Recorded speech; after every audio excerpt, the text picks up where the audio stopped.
Okay, welcome to this year-end book review video. This year I read 52 books and it changed my life. Why did it change my life? I'm going to share some of those insights with you in this short video.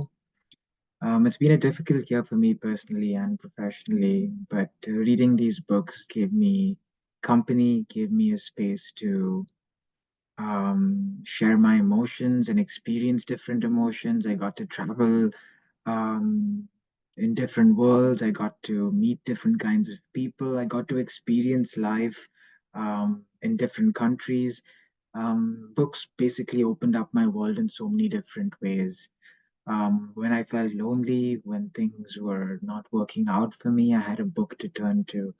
When I was training for my half marathon, I had audiobooks to keep me company. When I was on the bus going to work, I had books to keep me company. It won't be wrong to say that books have been one of my closest friends this year. And here are 52 things I learned from reading 52 books this year. So this is my Goodreads challenge page. I'm going to go through each book on my list and tell you one thing I learned from each of these books that I've read this year. So the reading list taught me that books can help you overcome sorrow, and books are a way to process grief. Brown Boy by Omar Aziz taught me that um, as an immigrant, there is a long journey to acceptance, but education and hard work makes that journey a lot easier. The Collected Regrets of Clover by Mickey Brammer taught me that death is a chance to celebrate life. Elon Musk by Walter Isaacson taught me that you need to have two or three goals about the legacy that you want to leave behind in this world and be really clear about how you are going to work towards those goals. Um, the Celebrants by Stephen Rowley taught me that find time to celebrate the achievements of your friends. We're not going to be here for a really long time, and it's really important to acknowledge the good times in each of our lives. Depression Hates a Moving Target taught me that staying focusing on your body is a great way to get over mental health issues. Sultan by Wasim Akram taught me that whenever you're working in a team, you need to not only manage talent, but you also need to manage egos. And there's a fine line between both those things that you have to always navigate as a leader. Cuba by Ada Ferrer taught me that to really understand a country, you need to understand its history from a chronological perspective, and that can include a study of the history of the country over maybe 1,000 year timeline, because that's when you'll truly see the gaps in your understanding. Frederick Backman, Things My Son Needs to Know About the World by Frederick Backman taught me that don't take life too seriously and have some fun along the way. A Promised Land by Barack Obama taught me that you cannot make everyone happy, but you still need to have an opinion on the things that are important in life. Dongri to Dubai by Hussein Zaidi taught me that there's always a backstory, even to the bad stories. Leave the World Behind taught me that open your world up to new people, and you will open your world up to new experiences and ways of looking at the world. Inside Out by Demi Moore taught me that even the most famous people have difficult lives. um, Buddhism for Beginners by Thupten Chodron taught me that everything in life is temporary. um, Nothing is permanent, and that is something you have to accept. over time, or you come to accept over time. Where the Forest Meets the Stars taught me by Glendy Wanderer taught me that sometimes you need to go away for a while to come back and really feel like you are connected to the things you are doing. Alex Ferguson by Alex Ferguson taught me that to build a strong sports team, you need to invest in culture as well as talent. Our Souls at Night by Kent Haruf, one of my favorite books of the year, taught me that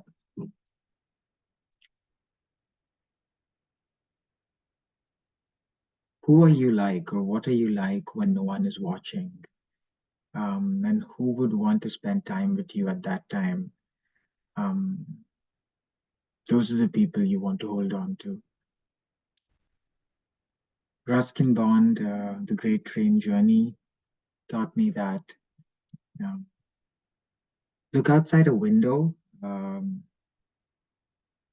or actually, it taught me that the best way to travel and understand a country is actually to travel through the country on a train.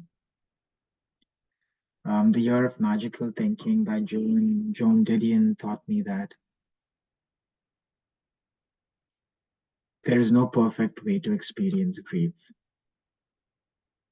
And it's a very subjective experience that each one of us will go through in our own ways. Spare by Prince Harry taught me that we're all fighting our own battles. So be curious and not judgmental. When you finish saving the world taught me that think about the lives of your loved ones at different points in their lives when they were 10 years or when they were 15 or when they were 20 and when they were 30 years old, and then try to understand why they said something or why they made a decision in a particular moment. How to Train Your Mind by Chris Bailey showed me that meditation is a powerful way to control and direct your thoughts in the direction you want it to go in. Life in Five Senses by Gretchen Rubin taught or showed me that it's important to value the beauty of our five senses and what it allows us to experience on a day-to-day basis. The T-shirts I love by Haruki Murakami showed me that there's a story behind everything that you want to keep in your life. And this can be shirts or pens or books or memorabilia, everything that you want to keep in your life. The Big Billion Startup by Mihir Dalal showed me that being an early mover gives you several advantages, but it also can set you up um, for an extremely long, difficult journey. Founders at Work showed me that building a company is not just about creating a great product, but it's also about having this customer orientation of really wanting to make someone's life better um, by using your product or service. Uncanny Valley by Anna Wiener showed me that um, it's not all happy in the tech world. Just because you're paid a lot, it doesn't mean you are satisfied with your job. Back in the Burbs taught me that um, you can get over a midlife crisis. Slaughterhouse Five showed me that, or made me realize that in the long term, you know, being part of a traumatic experience can really affect you mentally and physically. The Immortal Life of Henrietta Lacks by Rebecca Skloot showed me that there's always a side effect to any kind of research, and you need to understand that side effect while conducting that research. Mm. Gray Matter by David Levy made me understand that there are lots of things out of our control. And sometimes we pray because we're not sure what those things are. Running with the Kenyans by Adharan and Finn showed me that sometimes sometimes the place you stay in can inspire you to do certain things a certain way. Nothing like I imagined by Mindy Kaling uh, showed me that sometimes the way we picturize our life is not always how it will turn out. Man's Search for Meaning by Viktor Frankl, again, one of my favorite books of the year, made me believe strongly that even in the darkest and the scariest situations, you can find hope and a reason to live. Um, if This Isn't Nice, What Is by Kurt Vonnegut showed me that you need to find joy in the little things in life, not just the big things, like having a bed to sleep on, taking a hot shower, having a meal with your loved one. Those things are as important as the big things in your life. Do Epic Shit by Ankur Warikoo made me realize that it's good to be reflective about your life and get personal advice that you can share with other people from your own life. Anxious People by Frederick Bachman, my favorite in my top five for the year. Um, Sometimes to understand why a person acts a certain way, we need to give them time to open up to us. Home in the World by Amartya Sen um, threw light on how success really takes a family and a community to get to. Notes on Grief by Chimamanda Ngozi Adichie. Um, Again, threw light on the subjective experience of navigating grief, but also how grief can help you repair and heal relationships with the people that you lost as well. Breath by James Nestor just made me think about how often I forget that when things get bad, it's just important to breathe deep and breathe long. So I have around 12 more books to go. I mean, it's a whole year of reading. I read one book for each week of this year. I really thank you for listening to this particular video. As I get to the end, The Rise of the Ultra Runners was just a book I was reading while I was training for a half marathon. It's by Adharan and Finn, and sometimes running is a good metaphor for life. It shows you that there are days when you run really well and days when you don't run really well, and you have to balance both of these things out. Um, what else? The Unlikely Adventures of the Shergill Sisters. Travel is a great way to bond with your family. Between Two Kingdoms by Suleika Jaoud. Travel is again a great way to overcome difficult life experiences. India from Midnight to the Millennium and Beyond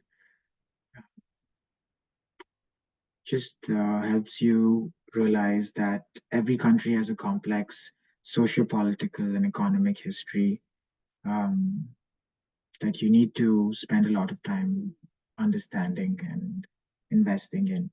Tomorrow and Tomorrow and Tomorrow by Gabrielle Zavine. Um, it was one of the longer books I read this year, and I think games sometimes sometimes you design games to resemble life when sometimes life can also just seem like a game that you're trying to navigate. John Green's The Anthropocene Reviewed. I mean, one of the most fun books I read. I love John Green's thinking. He basically reviews experiences and not just movies or books, and I think that's such a cool concept. So John Green's The Anthropocene Reviewed showed me that I need to start reviewing experiences and not just products and services. Pajama Profit by Warren Maya um, showed me that you can build a sustainable career by doing freelance work. Marriage by Devdutt Patnaik made me realize that marriage is not something that will work for everyone. Crying in Edgewater by Zauna. I think it's a really nice coming of age memoir, and it says that it's much harder to come of age in a country that, as a first generation or second generation immigrant, and much, much more harder to come of age as an immigrant. The Namesake by Jhumpa Lahiri is maybe one of my top five books of the year. And it's again a book that um, tells you need to understand your parents before they became your parents. Shoe Dog by Phil Knight shows you that building a company is not only about great products and services, but also about having a large vision. And True Colors by Adam Gilchrist showed me that sometimes you can have a perfect career and being part of a legacy defining team um, takes years and years of work and effort. And when you're part of a really good team, you need to try your best to play your role really well. So these are my 52 books that I read this year. Again, thank you for listening to this review. And eh,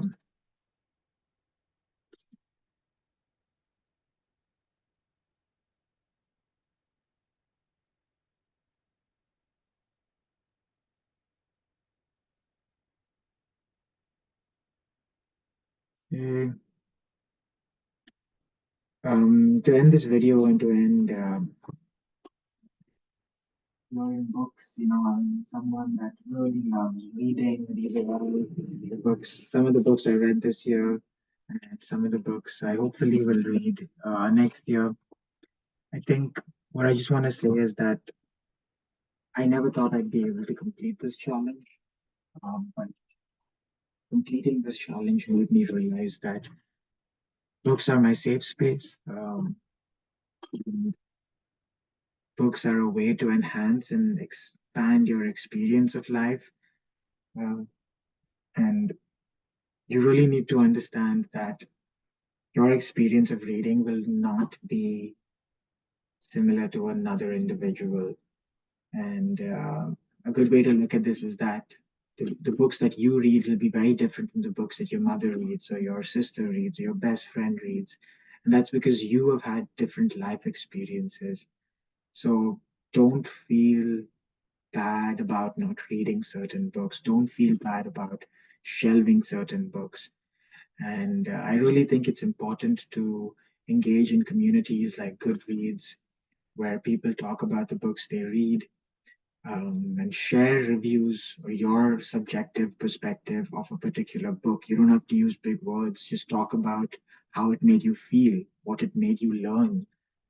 Even if it's one thing you learned from a nonfiction book or one thing you felt from a fiction book, um, talk about those things to the people you love, to your friends, to your peers. And I think um, it'll really build a passion for reading, not only in you, but among your network as well. And that is one of my large targets with this series and this project that I undertook this year.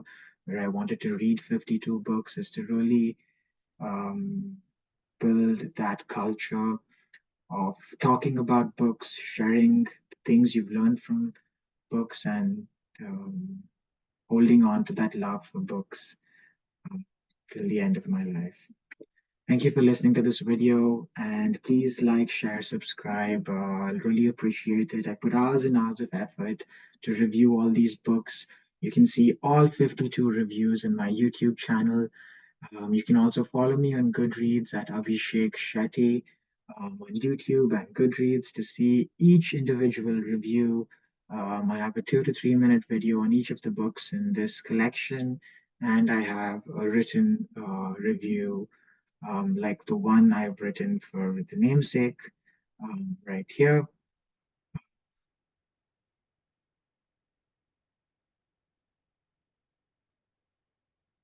So, which I think I can share with you. So, I read this book at a time in my life when I was going through some experiences that were similar to the ones the main characters experienced in this book. I recently lost my father and was a South Asian immigrant in North America. Gogol, Ashok, Sonia, and Ashima reminded me of my family and our experience building a life in the Middle East. My father immigrated in the 1970s, and then my mother moved there in the 1990s. I was born in 1993, and my sister was born in 1990. We grew up with a steady diet of Bollywood, Indian functions, and cricket. We visited India once every year. This kept us rooted, or we believed it did. This book helped me understand that home is the people and not the place. We identify the idea of home with memories related to the people we love and cherish. Our parents have had interesting and important lives before they became our parents. It's important to accept and acknowledge those parts of their identities as much as we accept their roles as our guardians and protectors. Gogol was rebellious towards his parents and their beliefs at the start of the book. By the end of the book, he slowly came to accept his parents' stories as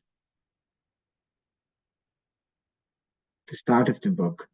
He slowly came to accept his parents' stories as he grew older and experienced life himself as an adult. He realized that he needed to find a sense of home in himself before he can find it in the people he loves. Ashma also develops a sense of independence and grows tremendously through this book. She moves to a new country, builds a life, starts a new career, and raises two amazing children. Ashok strives hard to provide for his family and also presents a strong emotional front, even with all the difficulties he faced and experienced as an immigrant. Each character shows nuance. This book explored the journeys of immigrants and the lasting impact of that first journey on the next generation that calls a new country home. We all have cultural and familial roots that need to be peeled and understood if we want to make sense of our place and identity in the world. Gogol, who became Nikhil, demonstrated that gradual curiosity by peeling back several parts of his story that included his childhood, his parents' backgrounds, his professional identity, and his cultural identity. Through Nikhil's journey, we also get to reflect and think about our own identity and place in the world. A highly engaging read, a great way to start the new year. This was my first review of the year. I spent 7 to 8 hours reading this. Actually, I spent 15 hours in that first week of the year reading this book and then writing a review and creating a video that I wanted to share with you. Um, I can show you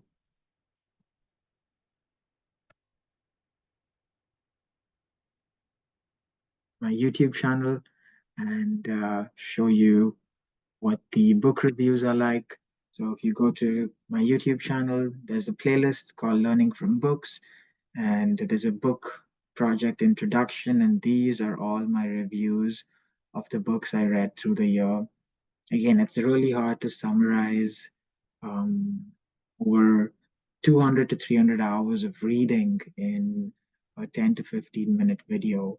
And the best I can do is give you like a one line a review of these books uh, and share a glimpse of what I tried to do with this project. But I really hope you get some time to go subscribe to my YouTube channel and look at some of these videos. And even if you get 2 to 3 good book recommendations for the next year, I will be super, super happy and delighted. To end this video, I'd like to talk about my five favorite books of the year. Um, my five favorite books of the year this year were, let me see, Shoe Dog by Phil Knight was number one. Again, this is in random order. There's no priority. They're just my five favorite books of the year. My second book would be Sultan by Wasim Akram, Home in the World by Amartya Sen, Our Souls at Night by Kent Haroof, and Anxious People by Frederick Bachman. So, Anxious People by Frederick Bachman, Our Souls at Night by Kent Haroof, Home in the World by Amartya Sen, Sultan by Wasim Akram, and Shoe Dog by Phil Knight. Again, thank you for listening to this video. Subscribe to more videos from the Learning Lab for book recommendations, for videos on people, ideas, books, films, and podcasts. And until then, keep reading.